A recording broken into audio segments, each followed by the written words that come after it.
बंधुगण दीर्घ 100 वर्ष पर ग्रह रे घटिबाकु जाउची संजोग जहाँकि 100 वर्ष पर एक अद्भुत संजोग घटिबाकु जाउची। 6टी ग्रह एकाठी हेबाकु जाउसंती। एहार प्रभाव अत्यंत 12 गोटी राशि चक्र पर पड़िबाकु जाउची। से किछि गोटी राशि हेबाकु जाउसंती अत्यंत भाग्यशाली। बंधुगण ज्योतिष शास्त्र अनुଯାयी 9टी ग्रह 12टी राशि रही अछि। यदि ग्रहर चलन होइथाय तो एहार प्रभाव समस्त 12 गोटी राशि चक्र उपरे पड़ी थाए। कौन सी ग्रहंकर राशि मध्य कौन सी निर्दिष्ट समय पई रही थांती। एक समय रे गोटे रेखारु अन्य रेखा को अनेक ग्रह आसिले एभली परिस्थिति आमे उपजिबार देखिथाउ। बंधुगण जहा कि जनवरी 27 सोमवार ठारू सौर मंडल रे दिन आमे 6 गोटी ग्रह एकत्र हेबार आमे देखिबाकू पाइबा। जहाँकि दीर्घ 100 वर्ष पर मंगल शनि एवं बृहस्पति एकाठी देखिबाकू मिलिबो। देखिबा पई आमे टेलिस्कोप मध्य व्यवहार करि परिबा। एकत्र 6टी ग्रह गोटिए सरल रेखारे रहिबा द्वारा यह अत्यंत 12 गोटी राशिचक्रंग उपरे प्रभाव पकाउथिबारु किछि गोटी राशिचक्र हेबाकू जाउसंती अत्यंत भाग्यशाली। तो बंधुगण हुए तो यही भाग्यशाली राशिचक्रंग भितरे आपणक राशि थाई पारे। आपण माने जदि आम चैनल को सब्सक्राइब करि नांती निहाती आम चैनल को सब्सक्राइब करि दियंतु जहा फल कि आमर नोटिफिकेशन आपणक पाखरे प्रथमे जाई पहुँची परिबो। तो बंधुगण एबे आसंतु जानिबा से भाग्यशाली राशिचक्रंक विषय। प्रथम भाग्यशाली राशि होउसंती मेष राशि। मेष राशि व्यक्तिंकर अत्यंत शुभ समय चलिबाकू जाउची जहाँकि दीर्घ 100 वर्ष पर दुर्लभ संजोग घटिबाकू जाउची ग्रह मानकर जहाँ आपणक राशिचक्र रे अत्यंत शुभ हेबा पई जाउची। प्रभु देवदेव महादेवଙ୍କ शुभ आशीर्वाद रु आपणकर अटकिथिबा सब कार्य पूर्ण हेबा सहित भाग्य आपणको पूर्ण साथ देव। आपण जेकोसी कार्य रे हाथ दियंतु ना काहेकि प्रतिटी कार्य रे आपण सफलता प्राप्त हेबे। आपणकर अटकिथिबा समस्त देय अति सहज रे मिलिजिबो। आपणकर आर्थिक समस्या दूर हेबा सहित अचानक धन प्राप्त हेबार जोग बनौछि। बिजनेस वाणिज्य क्षेत्र में आपण अधिकरु अधिक टंका इन्वेस्ट करबा सहित समाज रे मान सम्मान जस बुद्धि पाइबा पई जाउछि। आपणकर शुभ समय चलिथिबारु आपण जेकोसी बिजनेस नूतन आरंभ कले मध्य निश्चय आपनको सक्सेस मिलिबो। चाकरी क्षेत्र में उच्च पदवी पाइबा सहित आपणकर दरमा बुद्धि पाइबा पई जाउछि। ता सहित उपर अधिकारी ठारू आपण प्रशंसार पात्र मध्य होई पारंती। शिक्षा क्षेत्र में जेकोसी एग्जाम बा इंटरव्यू दियंतु ना काहेकि प्रतिटी क्षेत्र में आपण सक्सेस पाइबे। आपणकर लागि रहितबा समस्त कार्य एबे पूर्ण हेबा पई जाउछि। आपणक परिवार रे तिक्तता लागि रहितले एबे से सब सरिबाकू जाउछि। सुख शांति समृद्धि सहित आपणक परिवार रे हस खुशी लहरी खेलिबा पई जाउछि।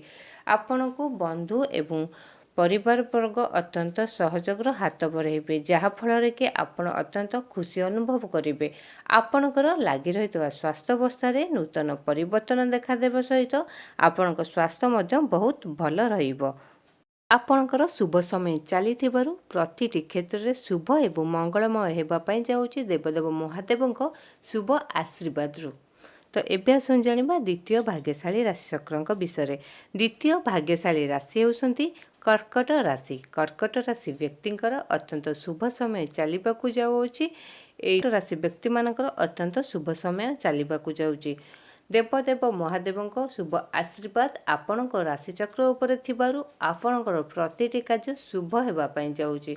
भाग्य आपणको पूर्ण साथ देव। अचानक आपणक गृह रे सुख शांति समृद्धि सहित धन बढ़िबार जोग मध्य बनुअछि। अचानक आपण लागि रहितबा समस्त तिक्तता सरिबा पई जाउअछि। आपणक परिवार रे सुख शांति समृद्धि सहित खुशीर वातावरण खेलिबा पई जाउअछि। क्षेत्र उच्च पदवी पाइबा सहित आपण उपर अधिकारी ठारू प्रशंसार पात्र मध्य होई पारंती। ता सहित आपणकर दरमा मध्य बुद्धि पाइबा। आपणकर समस्त कार्य अटकी थिला से सब एबे पूर्ण हेबा पई जाउछि। भाग्य आपणको पूर्ण साथ देव जहा फल कि आपणकर अत्यंत शुभ समय चलिबाकू जाउछि।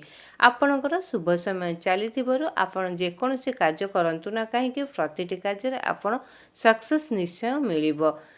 ଶିକ୍ଷା କ୍ଷେତ୍ରରେ ଆପଣ ଯେକୌଣସି ଏକ୍ଜାମ୍ ବା ଇଣ୍ଟରଭ୍ୟୁ ଦେବାକୁ ଯାଉଛନ୍ତି ସେଥିରେ ନିଶ୍ଚୟ ଆପଣଙ୍କୁ ସକ୍ସେସ୍ ମିଳିବ। ତା ସହିତ ଆପଣ ଦୂର ସ୍ଥାନକୁ ଯାତ୍ରା କରିବାର ଯୋଗ ମଧ୍ୟ ବନୁଅଛି। ଆପଣଙ୍କ ଦାମ୍ପତ୍ୟ ଜୀବନ ଅତ୍ୟନ୍ତ ସୁଖମୟ ହେବା ସହିତ ଲାଗି ରହିଥିବା ସମସ୍ତ ତିକ୍ତତା ସରିବାକୁ ଯାଉଛି। ତା ସହିତ ଆପଣଙ୍କ ପରିବାରରେ ସୁଖ ଶାନ୍ତି ସମୃଦ୍ଧି ଫେରି ପାଇବେ। ଲାଗି ରହିଥିବା ସ୍ୱାସ୍ଥ୍ୟାବସ୍ଥାରେ ନୂତନ ପରିବର୍ତ୍ତନ ଦେଖାଦେବା ସହିତ ଆପଣଙ୍କ ସ୍ୱାସ୍ଥ୍ୟ ମଧ୍ୟ ବହୁତ ଭଲ ରହିବ। ଆପଣଙ୍କର ଶୁଭ ସମୟ ଚାଲିଥିବାରୁ ଦେବଦେବ ମହାଦେବଙ୍କ ଶୁଭ ଆଶୀର୍ବାଦରୁ ଆପଣଙ୍କର ପ୍ରତିଟି କାର୍ଯ୍ୟ ଶୁଭ ଏବଂ ମଙ୍ଗଳମୟ ହେବା ପାଇଁ ଯାଉଅଛି। ଏବେ ଆସନ୍ତୁ ଜାଣିବା ତୃତୀୟ ଭାଗ୍ୟଶାଳୀ ରାଶିଚକ୍ରଙ୍କ ବିଷୟରେ। ତୃତୀୟ ଭାଗ୍ୟଶାଳୀ ରାଶି ହେଉଛନ୍ତି ସିଂହ ରାଶି। ସିଂହ ରାଶି ବ୍ୟକ୍ତିଙ୍କର ଅତ୍ୟନ୍ତ ଶୁଭ ସମୟ ଚାଲିବାକୁ ଯାଉଛି ଦେବଦେବ ମହାଦେବଙ୍କ ଶୁଭ ଆଶୀର୍ବାଦରୁ। ଭାଗ୍ୟ ଆପଣଙ୍କୁ ପୁନଃସାଥ ଦେବା ପାଇଁ ଯାଉଅଛି। ଆଲୋକିତ ହେବା ପାଇଁ ଯାଉଅଛି ଆପଣଙ୍କ ଜୀବନ। ଅଟକିଥିବା ସମସ୍ତ କାର୍ଯ୍ୟ ପୂର୍ଣ୍ଣ ହେବା ସହିତ ଅନ୍ଧକାର ଦୂରେଇଯିବ, ଯାହାଫଳରେ କି ଆପଣ ଆଶା ଆକାଂକ୍ଷା ସବୁ ପୂର୍ଣ୍ଣ ହେବା ପାଇଁ ଯାଉଅଛି।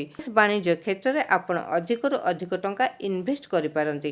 ତା ସହିତ ଆପଣ ନୂତନ ବିଜନେସ୍ ମଧ୍ୟ ବିଦେଶରେ ଆରମ୍ଭ କରିପାରନ୍ତି, ଯାହାଫଳରେ କି ଆପଣ ଅତ୍ୟନ୍ତ ସକ୍ସେସ୍ ହେବା ପାଇଁ ଯାଉଛନ୍ତି।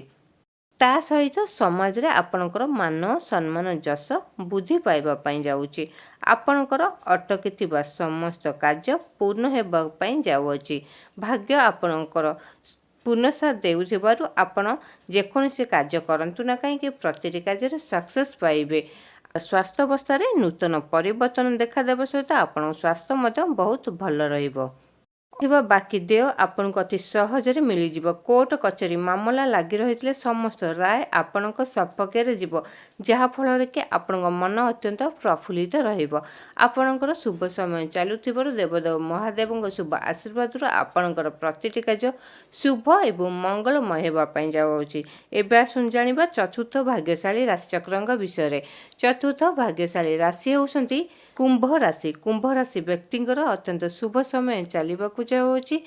ଦେବଦେବ ମହାଦେବଙ୍କ ଶୁଭ ଆଶୀର୍ବାଦରୁ ଆପଣଙ୍କର ପ୍ରତିଟି କାର୍ଯ୍ୟ ସକ୍ସେସ୍ ହେବା ସହିତ ପୁନଃସାଥ ଦେବାକୁ ଯାଉଅଛି ଆପଣଙ୍କ ଭାଗ୍ୟ। ଆପଣ ଯେକୌଣସି କାର୍ଯ୍ୟ କରନ୍ତୁ ନା କାହିଁକି ପ୍ରତିଟି କାର୍ଯ୍ୟରେ ଆପଣଙ୍କୁ ସଫଳତା ପ୍ରାପ୍ତି ହେବ। ଆଶାଠାରୁ ଅଧିକ ଆଶାଜନକ ଫଳ ମଧ୍ୟ ଆପଣ ପାଇପାରନ୍ତି। ବାଣିଜ୍ୟ କ୍ଷେତ୍ରରେ ଆପଣ ଅଧିକରୁ ଅଧିକ ଟଙ୍କା ଇନଭେଷ୍ଟ କରିବା ସହିତ ନୂତନ ବିଜନେସ୍ ମଧ୍ୟ ଆପଣ ଆରମ୍ଭ କରିପାରନ୍ତି। ତା ସହିତ ଆପଣ ଉଚ୍ଚ ପଦବୀ ପାଇବା ସହିତ ଆପଣଙ୍କର ଦରମା ବୃଦ୍ଧି ପାଇବା ପାଇଁ ଯାଉଅଛି। ଆପଣ ଯେକୌଣସି କାର୍ଯ୍ୟ କରନ୍ତୁ ନା କାହିଁକି ପ୍ରତିଟି କାର୍ଯ୍ୟରେ ଆପଣ ସଫଳତା ପାଇବେ। ଶିକ୍ଷା କ୍ଷେତ୍ରରେ ଏକ୍ଜାମ୍ ବା ଇଣ୍ଟରଭ୍ୟୁ ଦିଅନ୍ତୁ ନା କାହିଁକି ପ୍ରତିଟି କ୍ଷେତ୍ରରେ ଆପଣ ସକ୍ସେସ୍ ପାଇବା ସହିତ ବିଦେଶ ଯାତ୍ରା କରିବାର ଯୋଗ ମଧ୍ୟ ବନୁଅଛି। ଆପଣଙ୍କ ଗୃହରେ କୌଣସି ମାଙ୍ଗଳିକ କାର୍ଯ୍ୟ କରିବା ସହିତ ପରିବାରରେ ଲାଗି ରହୁଥିବା ସମସ୍ତ ତିକ୍ତତା ଦୂର ହେବା ପାଇଁ ଯାଉଛି। ତା ସହିତ ସୁଖ ଶାନ୍ତି ସମୃଦ୍ଧି ଆପଣଙ୍କ ପରିବାରକୁ ଫେରିଆସିବ। ଆପଣଙ୍କର ଲାଗି ରହିଥିବା ସ୍ୱାସ୍ଥ୍ୟାବସ୍ଥା ନୂତନ ପରିବର୍ତ୍ତନ ଦେଖାଦେବା ସହିତ ଆପଣଙ୍କ ସ୍ୱାସ୍ଥ୍ୟ ମଧ୍ୟ ବହୁତ ଭଲ ରହିବ। ଆପଣଙ୍କର ପ୍ରତିଟି କାର୍ଯ୍ୟ ଶୁଭ ଏବଂ ମଙ୍ଗଳମୟ ହେବା ପାଇଁ ଯାଉଛି ଦେବଦେବ ମହାଦେବଙ୍କ ଶୁଭ ଆଶୀର୍ବାଦରୁ। ଏବେ ଆସନ୍ତୁ ଜାଣିବା ପଞ୍ଚମ ଭାଗ୍ୟଶାଳୀ ରାଶିଚକ୍ରଙ୍କ ବିଷୟରେ। ପଞ୍ଚମ ଭାଗ୍ୟଶାଳୀ ରାଶି ହେଉଛନ୍ତି ମୀନ ରାଶି। ମୀନ ରାଶି ବ୍ୟକ୍ତିଙ୍କର ଅତ୍ୟନ୍ତ ଶୁଭ ସମୟ ଚାଲିବାକୁ ଯାଉଛି। ଦେବଦେବ ମହାଦେବଙ୍କ ଶୁଭ ଆଶୀର୍ବାଦରୁ ଅଟକିଥିବା ସମସ୍ତ କାର୍ଯ୍ୟ ପୂର୍ଣ୍ଣ ହେବା ସହିତ ପ୍ରତିଟି କାର୍ଯ୍ୟରେ ଆପଣ ସକ୍ସେସ୍ ପାଇବେ। ଭାଗ୍ୟ ଆପଣଙ୍କୁ ପୁନଃସାଥ ଦେଉଥିବାରୁ ଆପଣଙ୍କ ଜୀବନ ଆଲୋକିତ ହେବା ପାଇଁ ଯାଉଅଛି। ଆପଣ ଯେକୌଣସି କାର୍ଯ୍ୟ କରନ୍ତୁ ନା କାହିଁକି ପ୍ରତି କାର୍ଯ୍ୟରେ ଆପଣ ସକ୍ସେସ୍ ପାଇବେ। କୋର୍ଟ କଚେରୀ ମାଲି ମକଦ୍ଦମା ସମସ୍ତ ରାୟ ଆପଣଙ୍କ ସପକ୍ଷରେ ଯିବ। ଆପଣଙ୍କର ଲାଗି ରହିଥିବା ସ୍ୱାସ୍ଥ୍ୟାବସ୍ଥାରେ ନୂତନ ପରିବର୍ତ୍ତନ ଦେଖାଦେବା ସହିତ ଆପଣଙ୍କର ସ୍ୱାସ୍ଥ୍ୟ ମଧ୍ୟ ବହୁତ ଭଲ ରହିବ। ଆପଣଙ୍କର ବାକି ଥିବା ଦେୟ ସବୁ ଅତି ସହଜରେ ଆପଣଙ୍କୁ ମିଳିପାରିବ। ଆର୍ଥିକ ସମସ୍ୟା ଦୂର ହେବା ସହିତ ଅଚାନକ ଧନ ପ୍ରାପ୍ତି ହେବାର ଯୋଗ ମଧ୍ୟ ବନୁଅଛି। ତା ସହିତ ପୌଜରିକ ସମ୍ପତ୍ତିରୁ ମଧ୍ୟ ଆପଣ ଲାଭବାନ ହୋଇପାରନ୍ତି। ଆପଣଙ୍କର ପ୍ରତିଟି କାର୍ଯ୍ୟ ଶୁଭ ଏବଂ ମଙ୍ଗଳମୟ ହେବା ପାଇଁ ଯାଉଅଛି ଦେବଦେବ ମହାଦେବଙ୍କ ଶୁଭ ଆଶୀର୍ବାଦରୁ। ତ ବନ୍ଧୁଗଣ, ଏହିସବୁ ଥିଲା ଭାଗ୍ୟଶାଳୀ ରାଶିଚକ୍ରଙ୍କର ଭାଗ୍ୟଫଳ, ଯାହାକି ଦେବଦେବ ମହାଦେବଙ୍କ ଶୁଭ ଆଶୀର୍ବାଦ ଆପଣଙ୍କ ରାଶିଚକ୍ର ଉପରେ ପଡ଼ିଥିବାରୁ ଆପଣଙ୍କର ପ୍ରତିଟି କାର୍ଯ୍ୟ ଶୁଭ ଏବଂ ମଙ୍ଗଳମୟ ହେବା ପାଇଁ ଯାଉଅଛି। ଆମ ଭିଡ଼ିଓଟି ଆପଣମାନଙ୍କୁ କେମିତି ଲାଗିଲା କମେଣ୍ଟରେ ଦେବଦେବ ମହାଦେବ ଲେଖି ଜଣାଇବା ସହିତ ଚ୍ୟାନେଲଟିକୁ ସବସ୍କ୍ରାଇବ୍ କରନ୍ତୁ, ଭିଡ଼ିଓଟିକୁ ଲାଇକ୍ କରନ୍ତୁ।